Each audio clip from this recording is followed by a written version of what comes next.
Hey guys, welcome to my YouTube channel UPSC lovers. कैसे हैं आप सब? और आपकी तैयारी भी बहुत अच्छी चल रही होगी। तो वीडियो शुरू करने से पहले मैं आपको बोलना चाहूँगी कि वीडियो बिल्कुल भी स्किप ना करें, वीडियो बिल्कुल एंड तक देखें और मेरे चैनल को सब्सक्राइब कर लें अगर आपको वीडियो अच्छी लगे तो। और प्लीज़ कमेंट करना बिल्कुल ना भूलें। तो शुरू करते हैं आज की वीडियो। मैंने आपको पिछली क्लास में बताया था कि मैं आपको हिस्ट्री के मोस्ट इम्पोर्टेंट टॉपिक मध्यकालीन भारत के एनसीईआरटी बुक्स के बताऊंगी, जो मैं आज की इस क्लास में आपको बताऊंगी कि आपको कौन कौन से वो मोस्ट इम्पोर्टेंट टॉपिक हैं जो आपके मार्क्स और बढ़ा सकते हैं, आपके नंबर और अच्छे आ सकते हैं, आप इससे अपनी तैयारी और इम्प्रूव कर सकते हैं। तो मैं आपको आज सारे टॉपिक बताऊंगी, कम समय में कैसे आपको रिवीजन करना है, कितने टॉपिक पढ़ने हैं, क्या सिलेक्टेड टॉपिक पढ़ने हैं, जो मैं आज आपको स्टार्ट वीडियो में बताऊंगी। तो शुरू करते हैं आज की वीडियो। मैंने टॉपिक लिखे हुए हैं, ये पहले आप देखिए यहाँ पे, ये मध्यकालीन भारत का है और ये पार्ट 2 लिखा हुआ है, ठीक है। अब ये टॉपिक दिए हैं तो सबसे पहले आपको पता है कि महमूद गजनी के से ही मध्यकालीन भारत का टॉपिक शुरू होता है सबसे फर्स्ट। उसके बाद में मोहम्मद गौरी है, फिर अपना सल्तनत काल है, फिर खिलजी वंश है, उसके बाद में विजयनगर साम्राज्य और फिर मुग़ल है और फिर ये भक्ति आंदोलन है, ठीक है। सबसे पहले एक मराठा, वैसे मध्यकालीन भारत में ही आते हैं लेकिन कुछ बुक्स में मैंने देखा है कि उन्हें उसमें मॉडर्न हिस्ट्री में भी रख देते हैं, आधुनिक भारत में।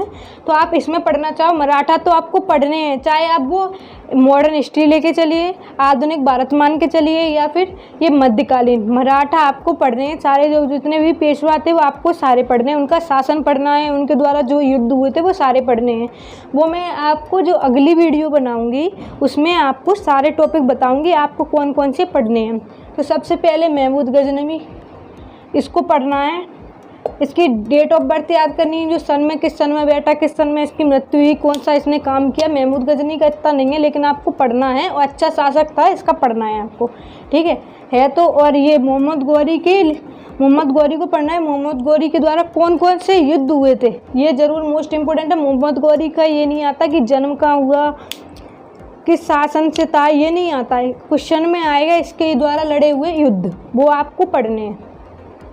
सल्तनत काल में पूरा आ जाता है रजिया सुल्तान, इसको आपको पूरा पढ़ना है। सल्तनत काल मोस्ट इम्पोर्टेंट है, ये आपको पढ़ना है पूरा। किसी भी एग्ज़ाम के लिए सल्तनत काल इम्पोर्टेंट है, चाहे आप किसी भी एग्ज़ाम के लिए तैयारी कर रहे हो।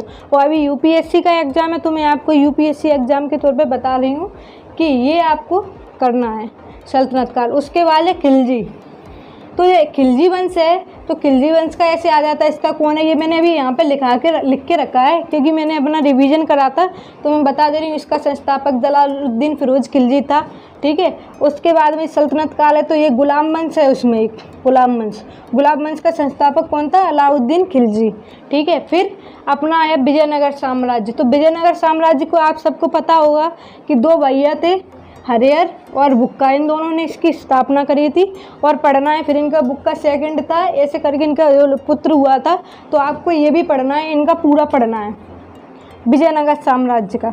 उसके बाद आया मोस्ट इम्पोर्टेंट मध्यकालीन भारत में अगर कुछ है सबसे ज़्यादा, पहला है सल्तनत काल।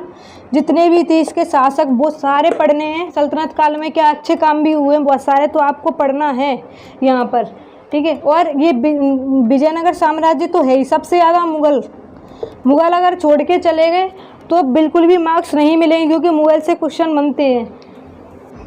पहले फर्स्ट नंबर है बाबर, 2 पे हुमायूं, और ये शेरशाह मैंने लिखा है। वैसे मोस्टली लोग बाग नहीं पढ़ते, अकबर को पढ़ते हैं, लेकिन शेरशाह के क्वेश्चन बनते हैं शेरशाह से, क्योंकि मुग़ल काल में अगर हुमायूं के बाद में कोई बैठा था वो तो शेरशाह था, इसका अलग से दिया हुआ है, तो आपको पढ़ना है ये। फिर अकबर है, देन जहांगीर, फिर शाहजहाँ, और सबसे मोस्ट इम्पोर्टेंट औरंगजेब है। तो इसमें और भी, लेकिन मैंने आपको क्यों बताया कि एग्ज़ाम के लिए ज़्यादा टाइम बिल्कुल भी नहीं है अभी, तो इतना ज़्यादा समय नहीं बचा कि आप सारे पढ़ सको, सारे डिवीज़न करो। अगर आपका ऑप्शनल सब्जेक्ट है तो बहुत अच्छी बात है, आप तैयारी कर सकते हो, ठीक है। और अगर आपने पहले से नहीं पढ़ा तो इनमें आपका मैं गारंटी ले रही हूँ, सिर्फ आप मेरे बताए हुए टॉपिक आप पढ़ लो, आपके क्वेश्चन सारे के सारे बन जाएंगे।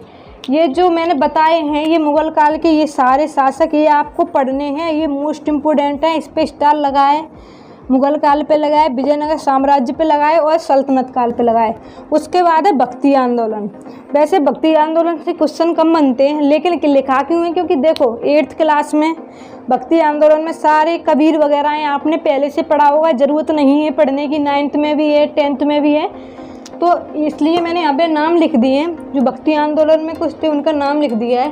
फर्स्ट पे है रामानुचार्य, रामानंद, फिर कबीर, फिर गुरु नानक देव, फिर चैतन्य स्वामी, वो स्वामी तुलसीदास, मीराबाई और रैदास, फिर दादू दयाल और ये शंकर देव। ये मोस्ट इम्पोर्टेंट है, इनका आप एक बार पढ़ लेना, इनका जन्म स्थान और थोड़ा इनका कार्य था, और ये पढ़ लेना कि ये कौन सी शाखा के कवि हैं, ये ज़रूर पढ़ना आप। निर्गुण भक्ति के हैं या सगुण भक्ति के, जो है हिंदी में आता है वो, लेकिन मैं आपको इतना बता दे रही हूँ। और ये जो मैंने सारे इंपॉर्टेंट टॉपिक बताए हैं, जब आप इतना कर लो ना, कल बोला था आज फिर बोल रही हूँ कि जब आप पुराने पेपर लेके बैठो तो उनमें इनसे क्वेश्चन मिलाना, मध्यकालीन भारत के क्वेश्चन ज़रूर मिलाना, और क्वेश्चन को अलग पार्ट में डिवाइड कर लेना। 3 पार्ट बनाने हैं आपको, फर्स्ट, सेकंड और अपना थर्ड, ये करके आपको 3 पार्ट में हिस्ट्री को डिवाइड करना है। फिर इसके ओल्ड क्वेश्चन लिखने हैं, पहले फर्स्ट के, देन सेकंड और देन थर्ड। यहाँ पे तीनों के क्वेश्चन आपको यहाँ पे लिखने हैं। उसके बाद में फिर आप जो तैयारी कर रहे हो, जिस टेस्ट सीरीज को आपने ज्वाइन करके रखा हुआ है, उसके क्वेश्चन लिखने हैं। उसके बाद में ये सब जब आपकी तैयारी हो जाए बहुत अच्छी, एग्ज़ाम के 5 दिन पहले की बोल रही हूँ, 5-6 दिन पहले की बोल रही हूँ, आप ये सारे डेट इनकी देखना एक बार बस। सीक्वेंस में आपके पास लिखा हुआ, कोई बुक में देख लेना, लिखा है सब में, ऊपर नीचे नहीं है, आप इनको देख लेना।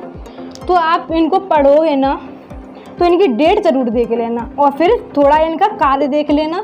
और ये आपने लिखे होंगे, अभी मैं बता रही हूँ, हर किसी का यूपीएससी प्रीलिम्स क्लियर नहीं होता, हर किसी का, लाखों बच्चे एग्ज़ाम देते हैं, मैं तो कह रही हूँ सबका हो जाए बहुत अच्छी बात है, लेकिन मैं बता रही हूँ एग्ज़ाम फिर होगा, तो आप ऐसे सीक्वेंस में बना के चलोगे, बहुत हेल्पफुल रहेगा आपके लिए, बहुत हेल्प हो जाएगी। और इसके बाद अगली वीडियो बनाऊँगी पार्ट 3, उसमें मॉडर्न हिस्ट्री के। उसके बाद मैं एक और वीडियो डालूँगी, उसमें जितने भी ये शासक हुए हैं, चाहे वो अपने मध्यकालीन के हो, प्राचीन भारत के हो, या फिर अपने आधुनिक भारत के हो, उनके सारे डेट लिखूंगी, उसके सारे कार्य आपको याद कराऊंगी मैं, क्योंकि मेरे को भी रिवीजन करने हैं, तो मैं आपको सारे बताऊंगी। कि अगर आपको वीडियो पसंद आई हो तो इसे लाइक करें, शेयर करें, मेरे चैनल को सब्सक्राइब करना ना भूलें। Thank you, all the best.